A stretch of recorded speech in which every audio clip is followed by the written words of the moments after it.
Hey everyone, welcome back to another video. Now this is a video that I had requested. I didn't know that people were going to be super interested in it, so we'll see. I'm assuming that people will, now that I think about it. But this video is going to be covering how to practice as a team. Now, I've live streamed some of my team practices here on the channel, and they're a bit convoluted. I really wouldn't recommend watching them. Most of them are just us waiting for a scrim to start or something and just talking. But I have 6 seasons of ESEA under my belt, ranging from open all the way up to main. And I do plan on playing a 7th season, so I feel very qualified to talk about this subject. Now, I've played pretty much every role. I've been an opera, I've been IGL, I've been a rifler, I've been a support player. I've joined teams, I've had to try out for teams, I've had a team and hosted tryouts for the team and had to try people out for the team. I feel pretty qualified to talk about how to run a practice. Now, the first thing that you're going to notice when you get 5 people into a server is that everybody wants to show off smokes that they know. Alright, everybody's gonna be like, oh my god, oh my god, oh my god. Do you guys, like, is this how you smoke deep apps? Wait. In apps, how do you smoke CT? Do you guys throw it like that? Or, like, how do you guys throw your CT smoke? That actually landed absolutely perfectly. Like, I knew it was kind of the lineup, but damn, that was perfect. But so people are gonna be doing that, and you're gonna be like, all right, guys, stop. Let's get a strat going on. Okay, so you think that's the end of it? You think, all right, let's just practice an AXQ. All right, everybody get into your positions, and I'll fly around. I'll make sure that everybody's lined up, and then I'll go into my position. We'll dry run it. Now, dry run means that you're gonna throw all the smokes. You're gonna pretend like you're coming out, and there's people out here, and that's it. You're not actually playing against anybody. It's just your team and the server. So you tell everybody to line up, and some go, well, I don't know the jungle smoke. And then instead of saying, all right, we'll have somebody that knows the jungle smoke do it, and then later on in the night when, not everybody else is on, go learn the jungle smoke. No, what happens is, well, no, the jungle smoke is easy. You just line up from here, and then you just throw it like that. Like, here, kill yourself and spectate me. Like, it's a complete pain in the ass. So then finally, once you get everybody to, set up their smokes, so you got a CT smoke, you got a jungle smoke, you got a stairs smoke. Alright, once you get everybody to line up their smokes and they start to come out, you're like, alright, person who threw the CT smoke, you're going to throw 2 lamp flashes, just chain them. So as soon as you throw one, you throw the next one, and then you guys are going to come out with it. Somebody's going to forget to molly bench, somebody's going to forget to do this, somebody else is gonna throw, a flash because they weren't listening or something like that, and it's gonna blind your whole team. It's just very difficult. So, especially for lower level players, I really wouldn't recommend practicing like how you want them to come out. I would go over, hey, if I want to execute A, I want a stairs, CT, and a jungle smoke, alright? And then only the person that smokes CT, I want them to be the only one to flash out. Alright, that's all I would say. I wouldn't actually practice coming out, because once you get into a game scenario and you're scrimming against somebody, and let's say you throw the smokes over and they throw a molly, and then they smoke it, your team has no idea what to do, because this smoke is going to outlast the jungle, stairs, and CT smokes. So by the time this fades, all of those will have faded. Your team might still come out even though there's no smokes down. You're probably not the best IGL, so you're not going to call to cancel and make sure that they regain map control very fast. Because you probably don't have any map control already, you don't have anybody hiding in apps, you don't have anybody holding back top mid, so regaining map control is going to be a pain. You're probably just going to tell them to run through the smoke, and they're all going to die. So I would not recommend practicing like how to come out, because in game there's so many variables that are going to affect how your team can come out. Maybe they molly triple and they're forced to swing and they're not comfortable with swinging. You just never know. So I would just practice, figuring out the smokes that you want, and then telling them like who's doing what. Another option of things to do is that you can have everybody spectate you. This is a very good idea, because the only excuse people have for not knowing the strat is that they weren't paying attention. Not that, oh well, I wasn't here, I was doing something. No. If everybody spectates you, okay, you're the only one alive. You go, okay, this is the CT smoke. If you have any problems with it, I can throw it again. Just let me know. That's the lineup, okay? The CT smoke, it's gonna smoke, so they can jump up on here. They can kind of see, but they can't see right here. So once the CT smoke is down, you should be pretty safe to plant default, okay? Now this is the jungle smoke. Now there's two variations of this. You can either throw the deep jungle like this, you follow this line up and you throw, or you move it just a little bit over right to this line, and this is the front jungle, okay? Just things like that. You have to be nice and easy with them. You got to teach them. Especially when it comes to more convoluted strats or complex strats like a B execute, okay? So B execute, I want one person to throw the market window smoke. I want two people over here right at the start of the round as soon as possible to throw get right and get left. Let's see if I remember that. Alright, and then when we're coming out, I want somebody on the run to throw this flash, and then I want the first person out to molly fan. The second person out should be mollying bench if they can land it and they don't suck.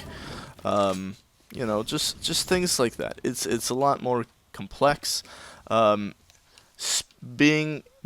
your team spectate you, and having everybody else on the server spectate you for a strat like that, very good idea. Now, something that you're going to notice when you're actually in a scrim is that if you call something that everybody should know but you haven't necessarily practiced, so if you say, alright, I want somebody to smoke cat, I want somebody to smoke top mid, I want somebody to smoke window, we're going to go fast up connector. Alright, it should be an easy strat. Except nobody knows, or nobody is going to take the initiative and say, alright, I'll be the one to smoke top mid. Not a goddamn person is going to say that. So you have to be like, Jimmy, smoke top mid. Timmy, you're going to smoke window. And then, what's something that rhymes with that? Timmy, Jimmy, Yimmy? Gibby? That kind of rhymes with it. Gibby, you're going to be the one to smoke top mid. Did I already do top mid? It doesn't matter. You get the point. You have to tell people what they have to do, or else people are not going to take initiative. Or if, the same person has gone to smoke top mid 3 times in a row. That's not the top mid smoke. This is top mid smoke. Same person has gone to smoke top mid 3 times in a row, and you don't tell him the 4th time, he's not going to do it the 4th time in a row. You're going to swing out here. You're going to be like, where's the top mid smoke that you threw the last 3 rounds? He's going to be like, what? Oh, I didn't know you wanted that this round. It's really frustrating. So if you want something done specifically, you have to spell it out to people. So my overall ideas for hosting practices, okay? You're going to want to be very concise with your strats, okay, when you're coming up with them. The less moving parts, the better of a chance that it has to work. Yeah, you could, have the full mid execute of, let's say you have a window smoke, alright, you got a cat smoke, okay, and then you have first person come up here and throw a molly, and then they're going to flash the underpass player into connector, and then, you guys are going to stay up here until a minute in, and then you're going to re-smoke cat, and then you're going to molly off window, and then you're going to re-flash into connector, and then you're going to take A. It's just, there's a lot of waiting time, there's a lot of, oh wait, who didn't molly window? Why, you got a molly window, guy? It's just too many moving parts equals too many variables equals too many parts, or places where a part could break or somebody could die, and the strat's just not going to work. I also, in that same sense, I recommend not using like 5 smoke strats. I would recommend limiting it to about 3 smokes and saving 2 smokes for post plant, or just other general use. So that's the first thing for practicing as a team. Second thing is understand that if you like set out to practice for an hour, first off, people are going to get on late, so that's going to extend your time. Second, of that hour, I would say about 20 minutes of it is going to be completely wasted time, unless you have everybody really on the same page and everybody really dedicated. The only time that like you wouldn't have 20 minutes out of an hour be wasted time is if everybody on the team does not know each other and they're not comfortable talking to each other. As soon as people start to get comfortable with each other and comfortable talking to each other and like friends with each other, time wasted is going to skyrocket because everybody's going to be trying to be a jokester and like, you know, that's fine. That's fine. Good team chem, good team environment. But when it comes to practice, and especially if people have other things to do, it kind of sucks. All right? It kind of sucks. Third thing for team practice is if people continue to, you know, be ADHD, ADD, and, you know, they can't just sit there and wait for the strat to, like, wait for their part of the strat, or they want to do something, or they want to practice smokes, have them in-game kill themselves and just spectate you. It's a lot easier to go over things, especially if you're going to go over a lot of smokes that people don't know. And then the fourth and final thing when it comes to practicing, if you know a lot of smokes on a map, let's say we're not doing Mirage, let's say we're doing Overpass or something, and your team, they're new to Overpass, right? Not everybody knows smokes for Overpass, but you know all the smokes that you want your team to know, okay? When you have everybody spectate you and when you show off 13 different smokes, put yourself into their shoes. Understand that if you were just shown 13 different smokes, you would not like be able to remember them at all. It would be very rough, right? You're gonna have to like shadow play it or something, try to remember the smokes. I've done that before. I've had to do that before. Record somebody showing me all the smokes so I can go back and watch them later. And understand that your teammates are going to have to do that, so do not get frustrated with them for not knowing smokes or something like that, not remembering the strat. Okay, it's not like they came up with the strat like you did, alright? It's not going to be as memorable as it is for you. So it's always a good idea to write things down. 1, in case you forget it. 2, post it in like your team Discord or TeamSpeak or whatever, and make sure that everybody has a point of reference in case they do forget, because nobody is going to be perfect when it comes to this. And then make a short little like 30-second video of just going over every single smoke, just boom, boom, boom, just lineups only, something real quick, and it should lead to your team being a lot more on the same page with you. Okay. Understand that no team is going to win 100% of their games. There's going to be losses. The biggest problem is when you start to string those losses together, not being able to bounce back, not being able to have the confidence that other teams would. And one thing that you have to keep in mind is that you cannot teach aim. Alright? If your CT side is really bad, on like during scrims and all that, it's most likely due to aim.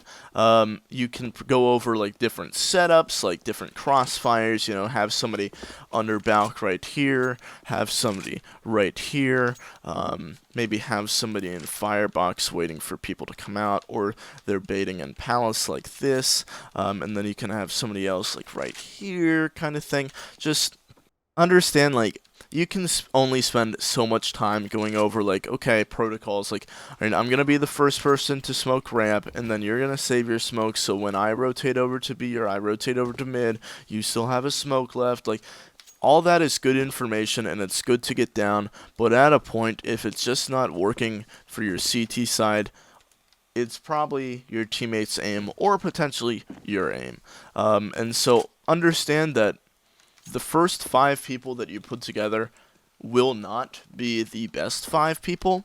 Yes, it is awkward to cut people. Yes, it sucks. Yes, especially if you've played a lot with them and they're your friends. It sucks to have that conversation. But sometimes it has to be done. At the end of the day, it's game. People get cut all the time. they'll find a different team, at least offer to, oh, I'll put a good word in for you if you need like a recommendation or something like that. Feel free to hit me up. Keep me on your friends list. We can punk together later. Just make sure it's a positive experience and not a negative one. So, sorry if I just rambled for 15 minutes, which I know that I did.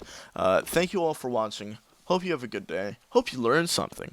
And I'll see you next time.